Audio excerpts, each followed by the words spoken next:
President Theodore Roosevelt once called Sergeant Henry Johnson one of the 5 bravest Americans to serve in World War I. Well, tonight, the American hero from Albany, a Medal of Honor recipient, has had his name removed from a U.S. military base in Louisiana.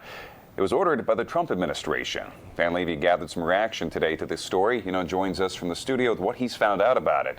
Dan. Steve, Rachel, good evening. Fort Johnson was one of 7 U.S. military bases scrubbed of its name as part of President Donald Trump's executive order ending diversity, equity, and inclusion. Well, tonight, many in Henry Johnson's hometown are emotional and livid, and they're also assigning new meaning to the letters DEI, saying the move is demoralizing, enraging, and insulting.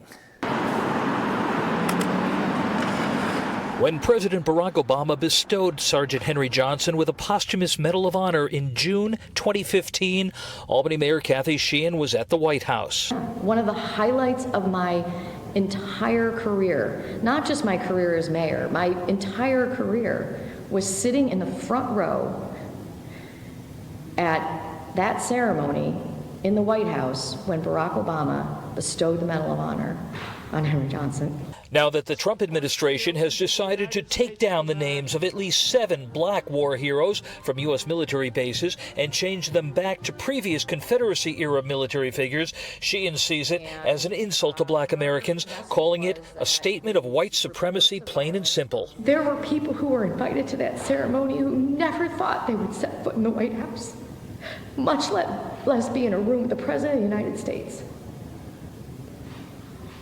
And it matters. This makes me so angry, so damn angry. Senator Chuck Schumer admonishing President Trump today, saying he should be ashamed of himself. He's asking the Army to immediately restore the name of Henry Johnson, the man who courageously, single-handedly fought off a German raiding party in 1918, despite sustaining serious injuries.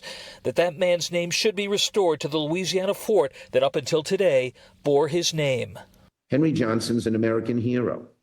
For years, I worked with the veterans in Albany, black, white, Hispanic, everybody, and all the people. Everyone loved Henry Johnson and wanted to preserve his legacy. It's reminiscent. It's turning the clock back 100 years when discrimination didn't let Henry Johnson rightfully get his Medal of Honor, and we fought hard, myself, the Albany veterans, Mike McNulty, to get this back.